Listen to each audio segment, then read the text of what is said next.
नमस्कार. याआधी मी हा शॉर्ट व्हिडिओ अपलोड केला आहे, पण ह्याचा मोठा व्हिडिओ अपलोड करायलाच मिळाला नाही. शूट तर करून ठेवलेलं होतं.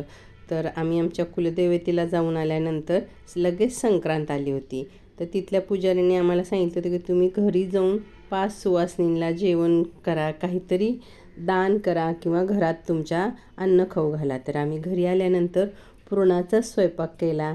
संक्रांत झाली होती त्यामुळे हळदी कुंकू पण करायचं होतं. तर मग त्याच 5 सुवासिनींना आपण जेवायला बोलवू आणि हळदी कुंकू करू असं बेत ठरवलं होतं. तर मी पुरण शिजवून वाटून घेतलेलं आहे आणि पीठसुद्धा छान मऊ करून घेतलं आहे. आम्ही पाण्यात तेलात वगैरे भिजत ठेवत नाही. तेल पाणी लावून छान कणिक मऊ करून ठेवून दिली. कट काढून घेतले. आमटी फोडणीला देते. तेलामध्ये मोहरी, जिरं, ठेचलेलं आलं लसूण, भरपूर कढीपत्ता घातला आहे आणि थोडी शिजलेली डाळसुद्धा मी मिक्सरला वाटून घेतली आहे. कारण आमटी जास्त प्रमाणात असते. माझ्याकडे पोळी एकच दिवस खाल्ली जाते, पण आमटी मात्र 2-3 दिवस खाल्ली जाते. आणि आमची कटाची आमटी खूप स्पेशल असते, सगळ्यांना खूप आवडते. तर कांदा खोबरा लसूणचं सुद्धा वाटप टाकलं आहे. हळद हिंग टाकून घेतला आणि हा घरी केलेलाच कांदा खोबरा लसूण मसाला आहे. आज कांदा लसूणचं बनवायचं नाही असं काही नव्हतं, त्यामुळे तो मसाला वापरून ही आमटी बनवली आहे. खूप छान आमटी होते. मसाला सगळा, वाटलेली डाळ, लसूण आलं सगळं छान तेलात परतून घेतलं आणि त्यामध्ये हा कट टाकून घेतला आहे. ही कटाची आमटी आमच्याकडे 2-3 दिवस अगदी आवडीने खाल्ली जाते. पुरणपोळी करण्याच्या मागचं कारण फक्त पोळी एकच टाईम खाल्ली जाते आणि कटाची आमटी आवडीने 2-3 दिवस खाल्ली जाते. या आमटीला छान खळखळ अर्धा-पाऊण तास तरी छान उकळून द्यायचं आहे. त्याच्यातलं सगळं वाटण आहे ते छान शिजलं ना, खूप तरीसुद्धा छान येते, चवही लागते आणि एक मीडियम अशी पातळच असते ही आमटी, पण त्याला दाटसरपणा येतो थोडा. आमटी तयार झालेली आहे. आता बाकीच्या गोष्टीसुद्धा पुरणाचा स्वयंपाक म्हटलं की तळण वगैरे करून घेतलेला आहे.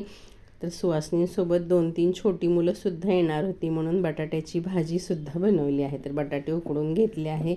मोहरी, जिरं, मिरच्याचे तुकडे, आलं लसूण, कढीपत्ता, कांदा टाकून फोडणी केली आहे आणि उकडलेले बटाटे टाकून ही बटाट्याची भाजीसुद्धा केली आहे. त्यामुळे चपात्या आणि बटाट्याची भाजी केली आहे. बरीच मुलं पुरणपोळी वगैरे खात नाहीत. तर पुरणपोळीचा नैवेद्य हा आपल्याकडे गरबा नैवेद्य मानला जातो. अगदी सर्वात महत्त्वाचा सत्यनारायणचा प्रसाद असेल किंवा नैवेद्य असेल तर पुरणपोळीच आपल्याकडे केली जाते. त्यामुळे पुरणपोळीच्या नैवेद्याला एक खास महत्त्व आहे. तर सगळा स्वयंपाक झालेला आहे. पुरणपोळ्या वगैरे सर्व करून घेतलेला आहे. आपल्याकडे फक्त सणालाच नाही तर अशा देवाच्या कार्याला नेहमी पुरणपोळीचाच नैवेद्य दाखवला जातो. आपण वर्षातून एकदा दोनदा आपल्या कुलदैवताला जातो. आम्ही देखील जातो. माझी मुलं कधी वर्षातून 2 वेळा देवीचं दर्शन घेऊन येतात. आमच्या देवीचं ठिकाणसुद्धा आहे ते खूप रमणीय आहे. सातारा जिल्ह्यात भूषणगडावर ही देवी आहे. थोडंसं चढायचं आहे, गड आहे छोटा आणि तिथे देवीचं हे मंदिर आहे. अगदी पौराणिक मंदिर आहे. खूप छान सुंदर परिसर आहे.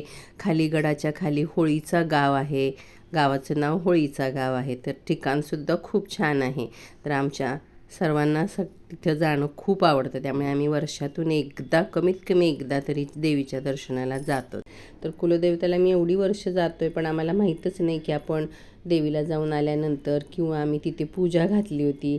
तर पूजा घातल्यानंतर सुवासिनी घालायचं असतात, जे घरी जेवायला घालायचं असतात. खरं तर देवीच्या दारातच घालत असतात, पण आपल्याला ते नियोजन करावं लागतं आधी आणि पहाटे लवकर उठून आपण ती पूजेलासुद्धा हजर राहायचं असतं. पण ते शक्य झालं नाही. तर आम्ही पूजा घातली, दर्शन घेतलं, पण मग घरी येऊन आम्ही सुवासिनी घातल्या. तर हा सगळा आपला स्वयंपाक तयार झालेला आहे. आमटी, तळण, भजी, पापड.